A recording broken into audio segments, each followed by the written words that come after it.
Жинхэнэ итгэл хичээлийн минь 273 дахь цаг байна. Бурхан бол сүнс сэдвтэй 5 дахь цаг байна. Иохан номын 1-ийг харъя. Иохан номын 1. Иохан номын 1-1-ээс Иохан номын 1-1-ээс 1-14 хүртэл бүгдээрээ хамт харцгаая. Эхэнд үг байсан ба үг нь бурхантай хамт байсан агаад үг нь бурхан байв. Тэрээр эхэнд бурхантай хамт байсан. Бүх юм түүгээр бий болсон юмсаас түүнгүйгээр бий болсон юмс гэж нэг ч үгүй. Түүнд ам байсан ба ам нь хүмүүний гэрэл байв. Гэрэл харанхуй гийгүүлдэг агаад түүнийг харанхуй дийлдэггүй юм. Бурханаас илгээгдсэн Иохан гэгч хүн байжээ. Тэрээр мөнөх гэрлийг гэрчлийн төлөө ирсэн түүгээр дамжин бүгд итгэхийн тулд байлаа. Тэрээр өнөөх гэрэл байсангүй харин тэрхүү гэрлийн тухай гэрчлэхээр иржээ. ертөнцид ирж хүн бүрийг гийгүүлдэг жинхэнэ гэрэл байв. Тэрээр ертөнцид байсан ба ертөнц түүгээр бий болсон атлаа. ертөнц түүнийг эс танив. Тэр өөрийнхөндөө ирсэн боловч өөрийнх нь түүнийг эс хүлээн авчээ. Харин өөрийг нь хүлээн авсан болгонд өөрийнх нь нэрэнд итгэгчдэд тэрээр бурхны хүүхэд болох эрхийг өглөө. Тэд цусаар биш махбодын хүслээрч биш хүний хүслээрч биш харин бурхнаар төржээ. Үг махбод болж бидний дунд оршин бид түүний алдар суг үзсэн. Энэ нь эцгээс цор ганц төрөгчийн алдар бөгөөд нэгүсэл ба үннээр дүүрэн юм аа. Амен. Иохан номын 1-1-ээс 1-14 хүртэл уншлаа.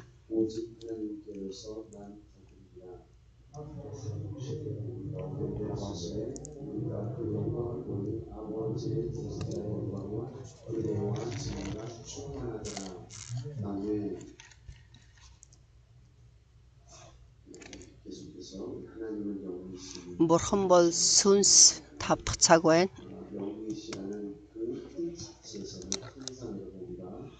Сүнс гэсэн бурхан бол сүнс гэсэн энэ үгнээс бид нар болов мэдэж санаж байх ёстой зүйл юу вэ гэдэг мэн. Сүнс бурхан бол сүнс гэдэг мэн мөнхөд оршигч бэлхам дүүрэн. Өөр бусад сүнслэг зүйлүүд бол бэлхам дүүрэн мөнхөд байж чадахгүй. Өөрөөрөө орших боломжгүй. Харин бурхан бол өөрөөрөө оршигч мөнхөд байсан бурхан. Тийм болохоор бид нар бурхан бол сүнс гэж хэлэхэд энд маш их гүнзгий утгатай. Бидний энэ хэл яриа болон энэ Христэд итгэдэг хүмүүс болон итгэдэг хүмүүс адилхан хэл яриагаар ярьдаг шүү дээ. Тэгэхээр энэ хэл яриа бидний хэл яриа адилхан боловч харин сүнслэг хүч чадал, сүнслэг мэдрэмж өөр байх хэрэгтэй. Хэл яриа бид нар адилхан боловч үгийг ойлгож байгаа өнцгөөс бид нар маш их ялгаатай байх хэрэгтэй. Бидний сүнслэг урсгал, бидний сүнслэг амьдрал гэдэг маань энэ үгэнд байх биш харин бурхны үгэн дотор байх хэрэгтэй бөгөөд аль нэг үгэн дотор байх биш харин сүнс болсон бурхны үгэн дотор байна. Тэнгэртх бидний эцэг минь гэж хэлэхэд энд бол маш их гүнзгий утгатай. Энд бол ямар нэгэн зүгээр нэг хэл яриагаар гарч ирж байгаа дуу аваа тэнгэр биш ээ. Харин тэнгэр гэдэг нь бурхны бүхий зүйлийг хэлж байна. Тэнгэр гэдэг маань бэлхам дүүрэн бурхны дүүрэл байна. Тэр тэнгэр гэдэг маань бидний дотор Есүс Христийн нэрээр байна гэж үгэн дотор бид нар бол харсан. Таны нэр ариунаар дуурстугай гэдэг энэ эзний заасан залбирал бол таны нэр ариунаар дуурстугай. Тэгэхээр энэ талаар мөн би урдны хичээлээр бол номлосон байгаа. Өөр өнцгөөс мөн энийг харж номлож байсан ариун гэдэг маань бид нар бол энийг сайн харах хэрэгтэй. Сүнслэг хүч чадлаар энэ ариун байдлыг бол бид нар харж чаддаг байх хэрэгтэй. Харанхуй дотор ороход тэнд харанхуй байна гэдгийг бол бид нар мэдэрдэг шүү дээ. Харин маш их гэрэлтэй байхад энд маш их гэрэлтэйг бол бид нар таван эрхнэрээ мэдэрдэг. Гэрэл орон харанхуй гэдэг маань маш их тодорхой ялгагдж байна шүү дээ. Түүнтэй адилхан бид нар гэрэл болон харанхуй уулзах боломжгүй шиг гэрэлтхийн болол харанхуй байх боломжгүй, харин гэрэл байхгүй байхад бол харанхуй байна гэдгийг бол бидний нүдээр харж байгаа шиг ариун гэдэг маань маш их ялгарсан гэсэн утгатай бөгөөд Христэд итгэдэг хүмүүсийн хувьд бол энэ ариун байдлыг ойлгоо төсөөлөө зогсохгүй, харин сүнслэг нүдээр бид нар үүнийг харж сүнсээр энийг бүр мэдэрч ойлгож чадах хэрэгтэй. Ариун амьдрал гэдэг маань юу вэ гэдгийг бид нар харах хэрэгтэй. Өнгөрсөн 7 хоногт энэ талаар ярьсан байгаа. Таны нэр ариунаар дуурсагдаж гэж хэлэхэд тэр нэр бол хэний нэрийг хэлээд байна гэхээр ертөнцийн болвол алдартай хүмүүсийн нэрийг хэлээд байгаа юм биш. Харин мөнхөөс өмнө байсан аавын нэр, тэр аавын нэр болвол хүүдээ өгсөн. Хүү бол уг махбод болж бидэнд тэр нэрийг авчирч өгсөн бөгөөд Есүс гэсэн нэр.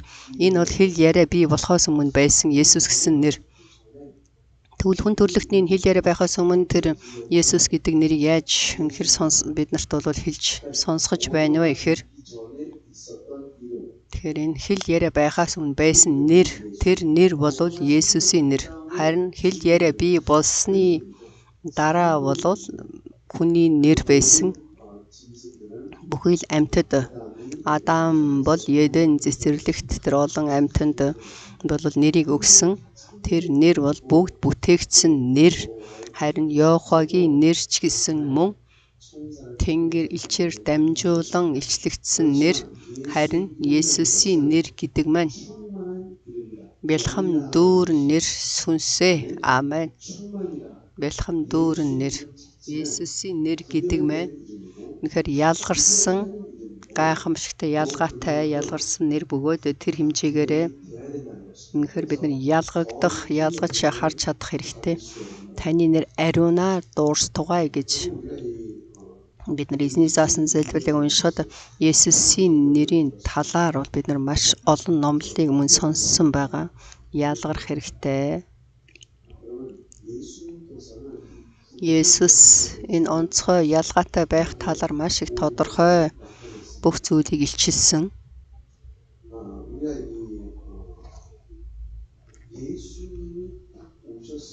Есүс ирэхдээ энэ ертөнцид ирэхдээ энгийн хүн болон ирсэн, уг махбод болж ариун сүнсээр ирсэн боловч энэ ертөнцид 30 жилийн туршид амьдрахдаа энгийн амьдралаар амьдарч байсан шүү дээ. Тэгэхээр энийг бол эзэн үнэхээр өөрийгөө илчлэхэд Бурхны хүү болон энэ ертөнцид Бурхны хүү болон өөрийгөө илчлэхэд тэр үнэхээр тэр маш их Бурхны хүүхэд гэж үнэхээр ялгаатай бүр маш их тодорхой илчлэх хэмжээгээр бол бүгдийг хийж үйлдсэн. Амен.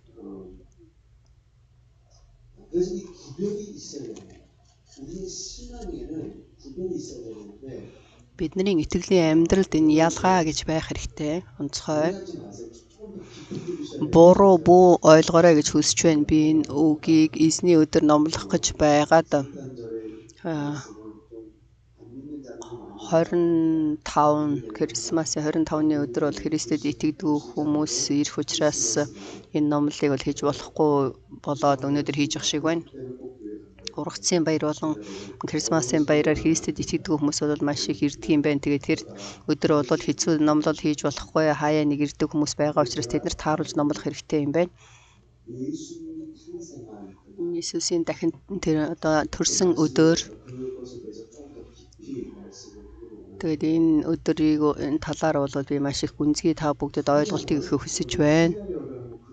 За та бүгд нэг зураг төсөөлөд бодоод үзээрэй. Иесусийн ирсэн тэр өдөр бол маш их чухал өдөр байсан. Бурхан Тэнгэр элч нарыг илгээж хончид мөн тэр хондоо хариулаад байж байхад өнөөдөр Израилийн хаан төрсөн, та нар очиж үнэхээр сүгдэн мөргөө гэж хэлсэн.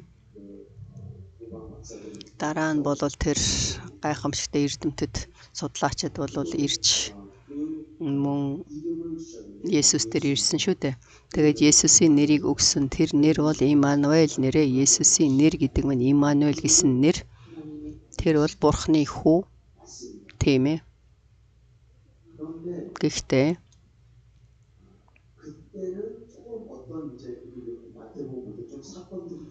Матай номыг харах юм бол энд маш олон зүйлүүд гардаг.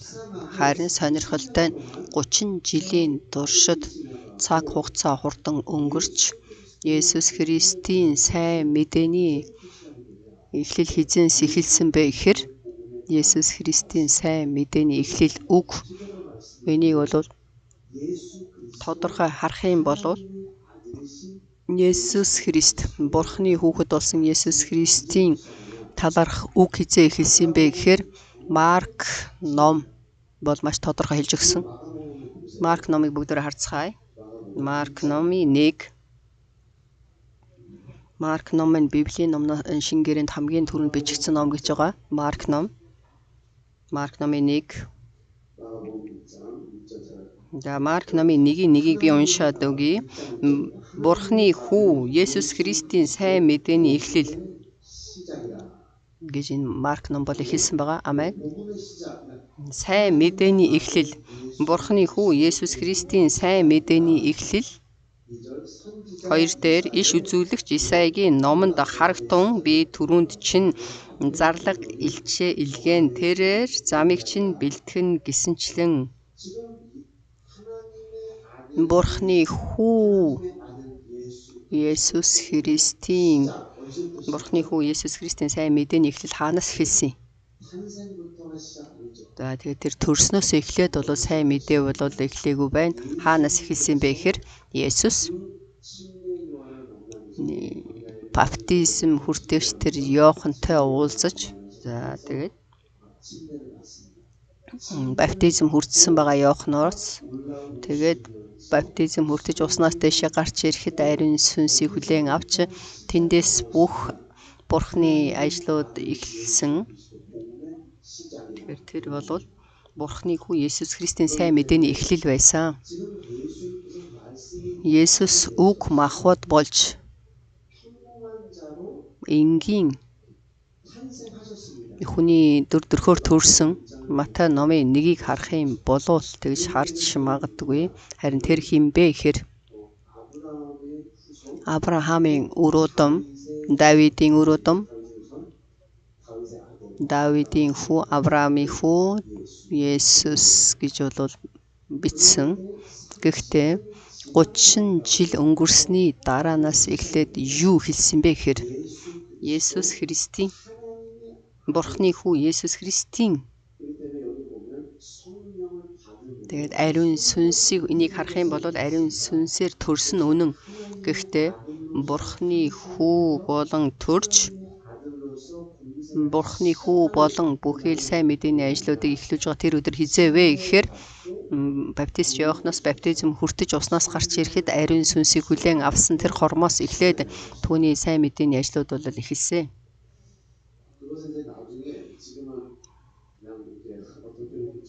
За бид нар бол энийг зүгээр сонсоод ойлгохгүй өнгөрч магадгүй. За урд нь ч гэсэн пастороос мөн номлож байсан. Тэгээд энэ болгоныг цааш нэгнийггүй сайн тайлбарлана. Тэгэхээр Есүс Христ ирснээрээ 30 жил өнгөрсөн. За миний хувьд ч гэсэн маш их сонирхолтой байлаа. 30 жилийн туршид энэ бол маш их удаан хугацаа шүү дээ. 30 жил гэдэг маань. 3 жил цаг хугацаа маш их хайрын байна шүү дээ. 3 жил Бурхны үйлчлэлийг хийсэн 30 жилийн туршид бол өшөө илүү хийх боломжтой байсан шүү дээ. Өшөө илүү хийх боломжтой байсан ч гэсэн тэр 30 жилийн туршид бол ерөөсөө юу ч хийгээгүй шүү дээ. Үг байхгүй. Бурхны гайхамшигтай бэлэг тэмдгүүд байхгүй. Хүүхэд байсан учраас хэд хэдэн удаа тэр Библиэлд бол 12 настай байхдаа сүмд очиж гэж бол гарч ирсэн. За миний хувьд бол маш их сонирхолтой байна. 30 жилийн туршид бол яаж амьдарч байсан тэр үгийг бол үнэхээр дамжуулах хүсэж байгаагүй юм болов. Бурхны гайхамшигтай бэлэг тэмдгүүдийг хийхийг хүсээгүй юм болов.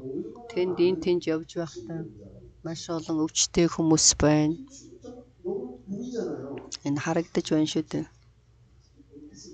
Тэнд очиод би үнэхээр тэр хүнийг эмчилсэн бол тэгсэн бол ингэсэн бол гэж мэдээж тэр 30 жилийн туршид тэгж бодож байсан байх. Харин Бид нар бол тэрийг бодоогүй Есүсийн 3 жилийн ажил гэж бодож яриад байдгээс харин сонирхолтой нь.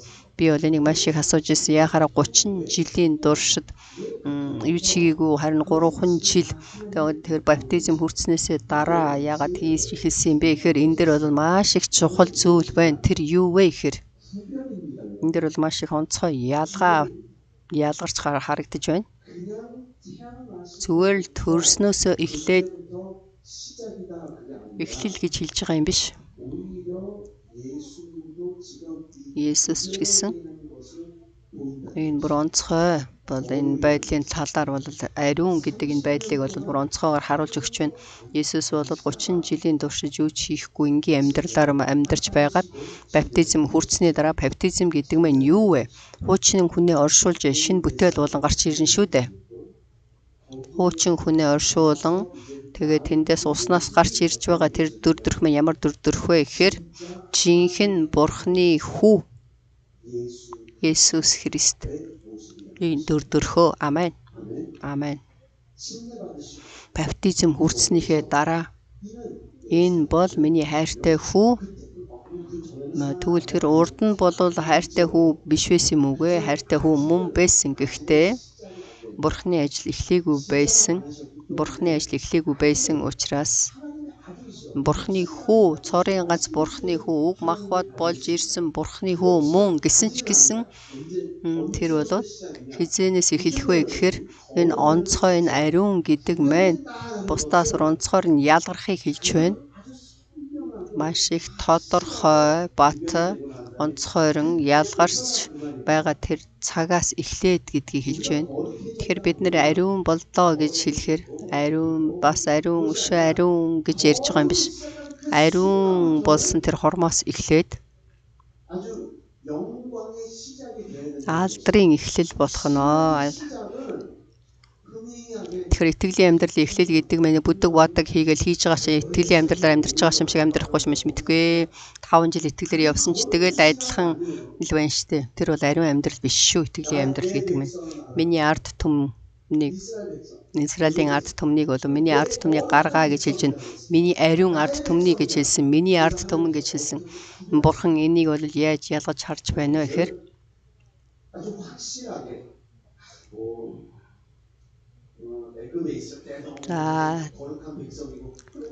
Египтэд байхдаа бол Бурханы ариун ард түмэн байсан. Бурханы хүсэл байсан. Бурханы ариун төлөвлөгөө байсан. Энийг бол илчлэн миний ард түмэн гэж хэлсэн ч гэсэн тэр бол цаг нь болоогүй байсан.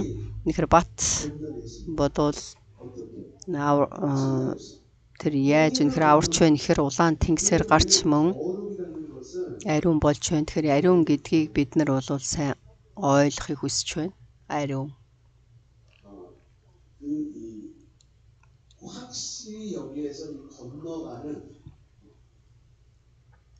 Египтээс улаан тэнгисээс даван гараад тэр цөл рүү явж байгаа Израилийн ард түмэн Египтэд байсан болон Египтээс улаан тэнгисийг гатлаад гарсан хоёр дүрдөрх маш ялгаатай гэдэг энэ дэр хэлж өгч байна. Тэгэхээр энэ бол миний ард түмэн. Энэ бол миний ариун ард түмэн гэж Бурхан хэлсэн ч гэсэн хизээнээс эхлээд Израилийн ард түмэн сүнсээр дахин төрсөн бэ гэхээр урд нь бол амлалт байсан. Авраамын дотор бол бүхий л амлалтууд байсан гэсэн ч гэсэн хизээ вэ гэхээр улаан тэнгисийг гатлан усан баталгаа авсны дараа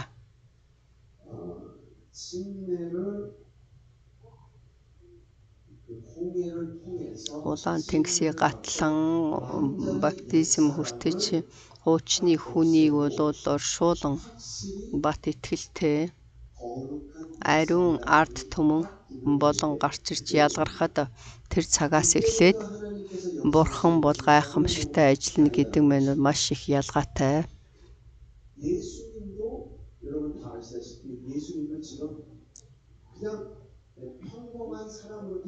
Есүсийн хувьд ч гэсэн болоод энгийн амьдралаар амьдарч байсан. Гэхдээ түүний болоод хүн болон төрсөн гэдэг маань ариун сүнсээр төрсөн үнэн уг махбод болж тэрнээс илүү бат зүйл юу вэ гэхээр 30 жил өнгөрсний дараа мэдээж тэр хүртэл маш олон зүйл хийсэн зүйл бол байхгүй, өгч байхгүй байсан. Харин баптизм хүртсэний дараа бүхий л тэр хуучны хүнийг бол оршуулан, харин одоо тэр мужаан биш, Назарын Есүс биш, дахин төрсөн гэж хэлэхэр жоохон сонирн байж магадгүй. Ариун сүнсээр баптизм хүртэн ариун сүнсээр жинхэнэ Бурхны хүүхэд болон дахин төрсөн. Тэгж болоод бүх зүйлийг эхлэхэд энэ бол урд нь Бурхны хүүхэд байсан ч гэсэн хизээ эхлээд дуу аваа сонсогдсон бай. Бурхны ихээр баптизм хүртэж ариун сүнс ирснээрээ энэ бол миний хайртай хүү, миний баяр баясгалаа гэж хэлсэн шүү дээ. Тэр цагаас эхлээд Есүс Христ, Бурхны хүү болсон Есүс Христ, түүний гавья зүтгэл ажлууд, Бурхны ажлууд болоод эхэлсэн. Амен. Амен.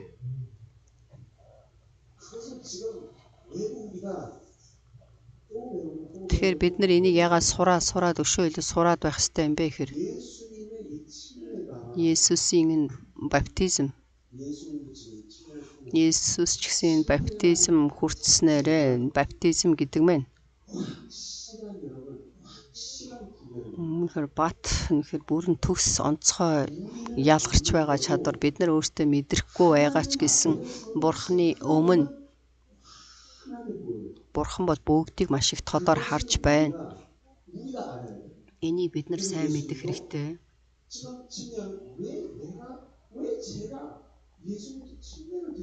Би Есүсийн дотор байж би бол яхаараа заавал усан баталгаа авах ёстой.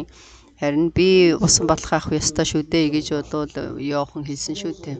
Тэгээ би бинийг хүлээн зөвшөөрч байгаа хүний харилцаан дотроос дээр доор хүн гэж Есүс бол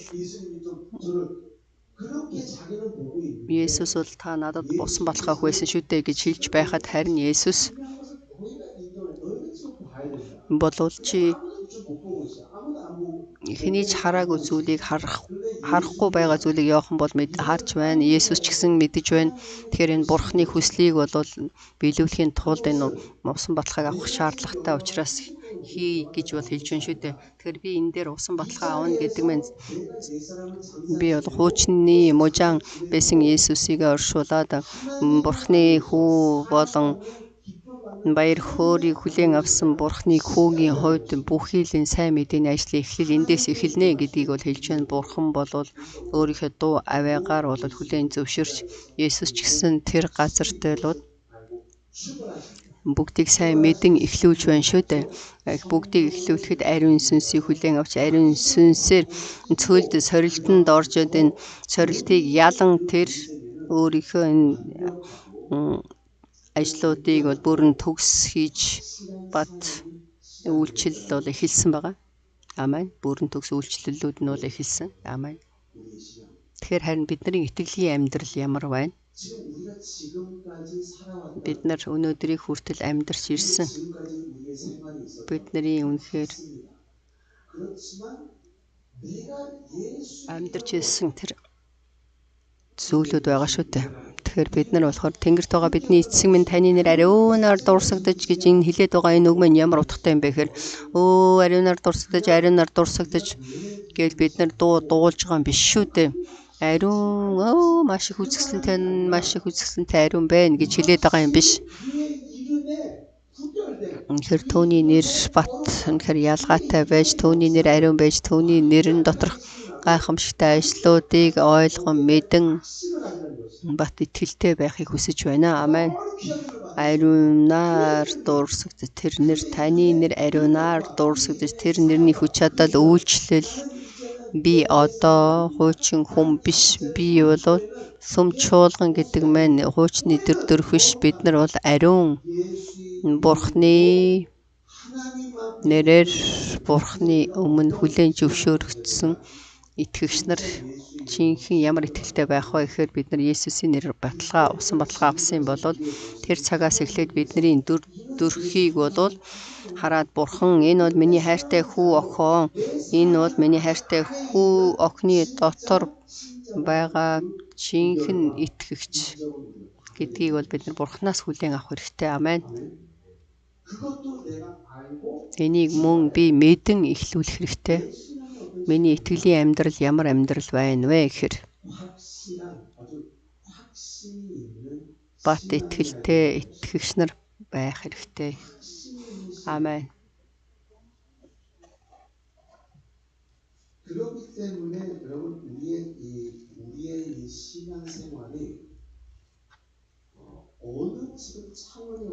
Тэгэхээр бидний итгэлийн амьдрал айл ер нь төвшөнд байх вэ гэхээр миний дотор Тэнгэр байна. 1-р Петр номыг харъя. 1-р Петр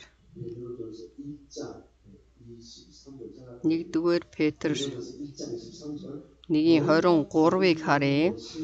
Учир нь та нар устдах үрээс бус харин үл устдах үрээс буюу Бурхны амьд оршин буй үгээр дахин төрсөн билээ. Амен. Амен. Энэ үгийг харах юм бол оригинал дээр нь логос гэж бичсэн байгаа юм байна. Үг. Бид нар төрсөн, дахин төрсөн гэдэг байгаа шүү дээ. Сүнсээр дахин төрсөн. Тэгэхээр эзэн бол ингэж хэлсэн шүү дээ. Итгэж усан баталгаа ав гэж хэлсэн шалтгаан байна. Дахин сүнсээр хурдан сүнсээр дахин төрөөд усан баталгаа аваад хурдан ялгарч итгэлийн амьдралаар амьдарч бат итгэлийн амьдралаар бол итгэлийн амьдралын эхлэл эхлэх хэрэгтэй. Тэр ариун нэрийн талаар тэр хүч чадалтай нэр, эрх мэдэлтэй нэрийн дотор бат итгэлийн амьдралаар амьдрах хэрэгтэй. Харин зарим хүмүүс бат итгэлж байхгүй, итгэлийн амьдралж байхгүй. Харин би өөрөө ямар ч байр суурьндаа байгаагаа мэдэхгүй. Зүгээр л нэг тэгсэнгсийгэл итгэлийн амьдралаар амьдарч байна. Бидний итгэлийн амьдралын дүр төрх гэдэг нь ямар дүр төрх байх вэ гэхээр Матай номын 4, Марк номын 1, Лук номын 3, за Иохан номын 1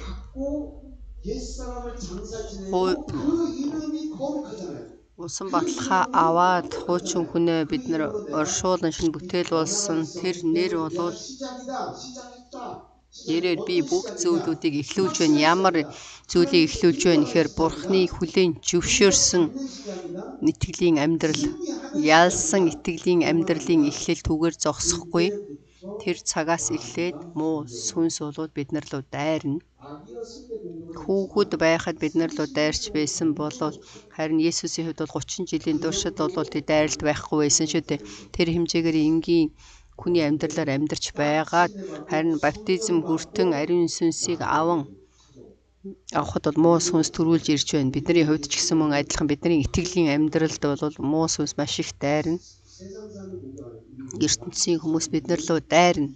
Харин биднэрт бол яалах бат итгэл өөрчлөлт тэр Есүсийн нэр ариун байгаа шиг бидний амьдрал дотор ч гэсэн тэр ариун байдал нэхэр байна гэсэн бат итгэл байх хэрэгтэй. Тийм учраас жинхэнэ энэ Есүсийн нэр байна. Би усан баталгаа авсан гэж хэлэх юм бол бат зөрөгтэй байх хэрэгтэй. Амен. Бат итгэлтэй байх хэрэгтэй. Амен.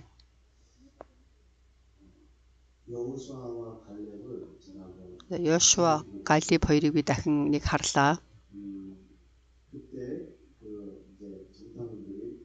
За тэд нар бол Ёрихо тэр хот руу ороод бол тагсан шүү дээ. За тэд нарыг харахад тэнд бол том авраг биетэй хүмүүс байсан. Авраг биетэй хүмүүс байгаас зогсохгүй. Тэнд байсан тэр үр жимс, модны үр жимс маш том байсан. Тэгээ газар нутаг бол үр жимсээр дүүрэн үнэхээр гоё байсан. Сайн жимс идэж ууж байгаа юм чинь том биетэй улсууд байхаас яг уу. За 12 тагнуулчийг явуулсан. Харин бид нар бол тэдний хажуу зарцаанаас ялгагдах юм алгаа. Бид нарыг бол тэр хүмүүс хиших юм болвол бид нар үхнээ зарцаа шиг гэж хэлж байсан шүү дээ. Харин 10 хүн бол тийм үгийг хэлж байна. Харин тэр хүмүүсийн үгнээс болж бүхэл улс Израиль улс бол ерөөсөө бөө нулимсан далай болсон. Бид нарыг алахын тулд энэ хүртэл авцарсан юм уу гээл гоншхонж гомдолсон. Харин Йошуагийн хэлсэн үг байна. Хуучин гэрэн дээр яаж ийм гайхамшигтай хүн байсан юм. Йошуагийн хувьд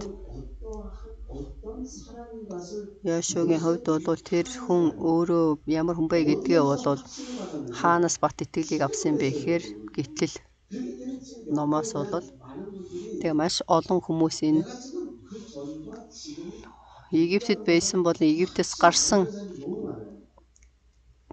гарч ялгаатай болсон. За Йошуагийн хувьд Бурханы ард түмэн бол бид нар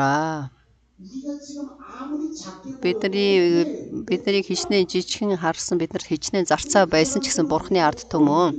Тэд нар болоод хичнээн авраг хүмүүс байсан ч гэсэн тэд нар бол бидний хоолоо гэж хэлсэн. Амен.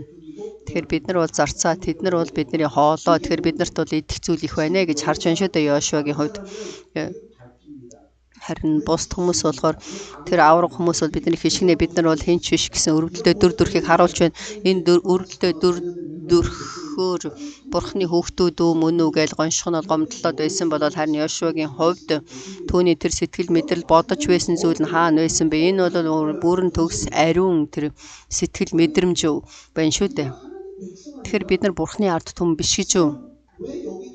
Бид нар энэ хүртэл ирсэн шүү дээ. Энэ яагаад буруу гэж энэ хүртэл ирнэ гэдэг маань тэд нарыг бид нар барьж идэх тэр хүмүүс болсон учраас Бурхан биднийг удирдаагүй билүү. Тэр аврах хүмүүс чинь бидний хоолоо гэж бол баат зоригтойгоор хэлж байна шүү дээ. Тийм зүрх сэтгэлтэй байна гэдэг тэр цаг үед бол тийм амар байгаагүй жинхэнэ бодитоор очиод тулалдах хэрэгтэй байна.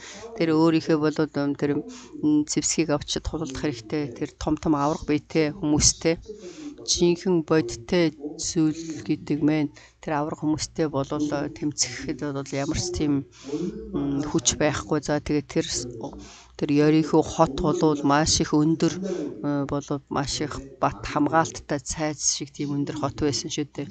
Тэнд бол маш олон хүмүүс бол орж гарan 40 за тэгээд тэнд бол олон хүмүүс орж гарч байсан. За ерөнхийдөө бол 40 жил.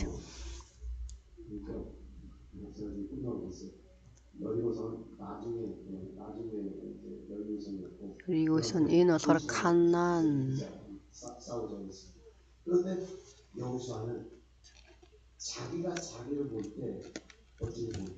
Йошуа тэрийг өөрөө харахтаа юу гэж харж байсан бэ гэхээр бид нар бол зарцаа шиг харагдаж байна үгүй. Тэгж бол Йошуагийн хувьд хараагүй. Энэ бол маш их чухал. Бидний энэ үзэл бодол Бурханы өнцгөөс харах хэрэгтэй гэдгийг хэлж байна. Бид нар өвчний өмнө зарцаа шиг болж байна. Аль эсвэл ертөнцийн өмнө бид нар зарцаа болж харагдаж байна. Хэцүү асуудлын өмнө бид нар зарцаа шиг болж байна. Эцсээ хүртэл гэж харах юм бол эцсээ хүртэл тийм л зарцаа шиг байдалд орно. Хишгүүлнэ. Харин хизээ нэг хоромд Бурхан бол тэгж хийх юм болов гэж бодож магадгүй. Үгүй ээ, бид нар Бурханы хийж өгсөн зүйлүүдийг бол Бурхан биднэрт аль хизээ хийж өгсөн энийг хүлээн зөвшөөрөх хэрэгтэй. Есүсийн нэрээр баптизм бид нар хүртсэн. Амен. Есүсийн нэрээр биднэрт баптизм бид нар хүртсэн. Зүгээр л тэр чинь зүгээр усанд ороод гарч ирсэн шүү дээ. Тэр чинь бидний амьдралыг яаж өөрчлөх юм гэж байгаа тэр байр суурь чинь аль хэзээний итгэл байхгүй хүний үг ээ. Есүсийн нэрээр баптизм хүртсэн шүү дээ. Есүс ч гэсэн мөн адилхан тэр баптизмыг бидэнтэй адилхан хүртсэн. Есүс ч гэсэн баптизм хүртснээр юу болсон бэлээ? Бурхан хүлээн зөвшөөрч миний хайртай хүү, миний баясгалаа гэж хэлсэн шүү дээ. Тэгээд Бурханы ажлуудыг эхлэхэд ариун сүнсээр гайхамшигтайгаар Бурханы ажлуудыг эхлүүлсэн шүү дээ. Энийг бид нар яагаад хүлээн зөвшөөрөхгүй байна вэ? Би ч гэсэн та бүгд ч гэсэн мөн адилхан. Тэгэхээр би өөрөө харахтаа яаж харж байна вэ? Зүгээр л энэ цаг үед мөнгөнд тэгээд асуудлуудад энэ боломжгүй зүйлүүд дарагдаад өвчин дарагдаад тэгэл найс цаашаа салгалаад байна уу? За англи хэлээр ярих гад байна. За тэр бүх зүйл бидний гарт байна. Бурхан бидэнд бүх зүйлийг хийж өгсөн Есүсийн нэрээр биднийг бол маш их онцгой болгож өгсөн Есүсийн нэрээр бүрэн төгс одооноос эхлээд эхэллээ гэж хэлсэн. Миний ариун сүмчуулган огтуд бидний хүүхдүүд энэ бол газрын дүүрлийн дүүрэл болгосон. Энэ сүмчуулганыг босгож өгсөн. Харин тэгвэл бид нар энийг яаж харах ёстой вэ? Би бол эхлэл юуны эхлэлийн Бурхны хүүхдийн хувьд бүх зүйлийн эхлэл. Бурхны хүүхэд гэдэг нь хэн бэ? Энэ бүхэл ертөнцийг бидний хоол болгон харах хэрэгтэй. Амен. Бүхэл өвчин бидний хоол болгон харах хэрэгтэй. Бүхэл асуудлууд бүгд тэр асуудал дарагдах биш. Тэр асуудалд хишгэгдэх биш. Бид нар бол тэр дайснуудыг ялсан хүмүүсээ гэсэн бат итгэл зориг байх хэрэгтэй. Тэр өнцгөөс таны нэр ариунаар дуурсагдаж. Амен. Таны нэр ариунаар дуурсагдаж гэдэг нь Бурхан болвол өшөө илүү ариун болгох боломжгүй. Ариун учраас ариун энэ бол аль хэзээний бий болсон Есүсийн нэрээр бүгдийг бэлэн болгож өгсөн, бүлэн болгож өгсөн тэр хүүхдүүд маань. Хүүхдүүд нь юу хийж байна гэтэл хүүхдүүд нь бид нар бол зарцаа гэж хэлж байна шүү дээ. Бид нар бол өрөө төмөр, бид нар бол юу ч биш гэж хэлж байна. За би өнөөдөр нэг хүнтэй ярьж байхдаа манай сүмчуулган та бүгдийг өргөж байгаа өргөл энэ өргөлөөр бүтэхгүй. Бидний өргөж байгаа өргөлөөр бүтэхгүй. Энэ өргөл гэдэг нь 5-7-2 загсны дүүрэл дээр гайхамшигтай ажлуудыг хийх хэрэгтэй. Та бүгдийн амьдрал дээр мөн хийгдэх хэрэгтэй. Тэгэхгүй байх юм бол бид нар тэр чигээрэл байна, өөрчлөгдөгчгүй. Бид нар бол заавал босох хэрэгтэй. Яаж босох вэ? Бид нар хийх ёстой зүйлийг хийх хэрэгтэй. Өнөөдөр өөрийн залбирлын үгийг та бүгд сонсноо. Бурхны өмнө заавал өргөх ёстой өргөлөө өргөх хэрэгтэй. 11-гээ хийж чадахгүй байгаа хүмүүс хийх хэрэгтэй. Манай сүм чуулганд Бурхнаас хулгай хийж байгаа хүн байж болохгүй шүү. Амен. Иммануэль чуулган дотор хулгайч байж болохгүй. Хин хулгайч юу? 11-гээ өргөхгүй байгаа хүн Бурхнаас хулгай хийж байна шүү. За эхний ээлжинд Бурхнаас хулгай хийж байгаа хүмүүс бүгд байхгүй болох хэрэгтэй. 11-гээ өргөх хэрэгтэй. Тэгэхээр 11-ийг бол бид нар хийж өргөх хэрэгтэй. Талархлын өргөл, ургацын баяр тэгэл энэ болгоныг бол өргөх хэрэгтэй. Хүн болгоны хийж байгаа ажил, авч байгаа цалин тэрийг бол бид нар мэдэхгүй. Гэсэн ч гэсэн бид нар бол хийх ёстой зүйлээ Бурхны өмнө хийх хэрэгтэй, өргөх хэрэгтэй. Бурхны өмнө өргөж хийж байж энэ дэр юуг хийж босох вэ гэхээр залбирах хэрэгтэй. Залбирснараа Есүсийн нэрээр 5-7-2 загсны дүүрлийг дүүргэж өгөөч. Амен. Тэр 5-7-2 загсны дүүрэл яаж бий болох юм бид нар мэдэхгүй. Гэхдээ энэ бол бидний амьдрал дотор заавал хийгдэн үйлдэгдэх хэрэгтэй. Амен. Тэгж хийж үйлдэж байж бид нар өшөө илүү агуугаар Бурхны гайхамшигтай ажлуудыг найдан хүлээх хэрэгтэй. Төрүүлээд ямар зүрх сэтгэл байх вэ гэхээр бид нар хэрвээ тэр шоргоолчиг зарцаа шиг тэг жижигхэн болох юм болов бид нарын бол эхлэхээс өмнө бол аль хэзээний ялагдсан байна.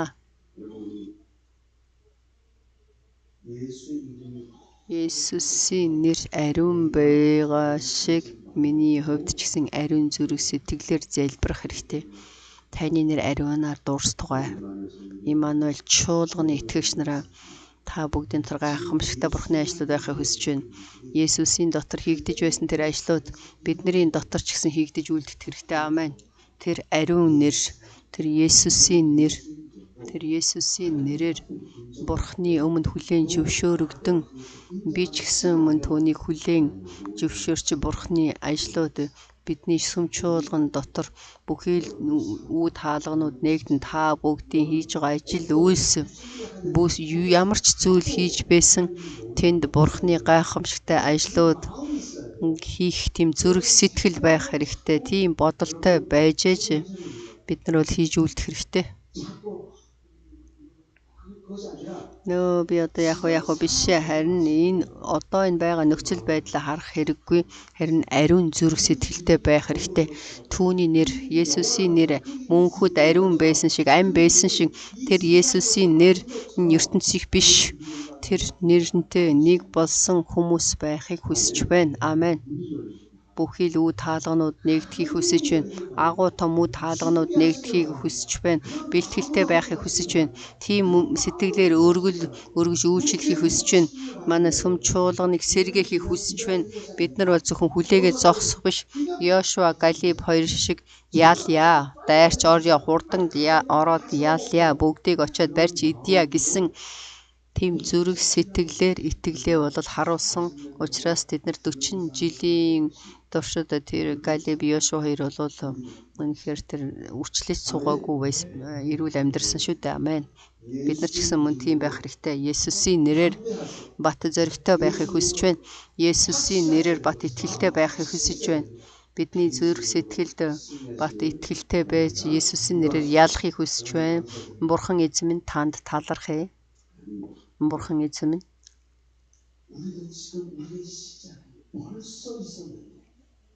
бидний итгэлийн амьдралын эхлэл гэж байсан. Бид нар бол тэрний хүлээн зөвшөөрөөгүй. Тэгэхээр зүрх сэтгэлд минь ямар ч мэдрэмж байхгүй, үгийн талаарч ойлгохгүй.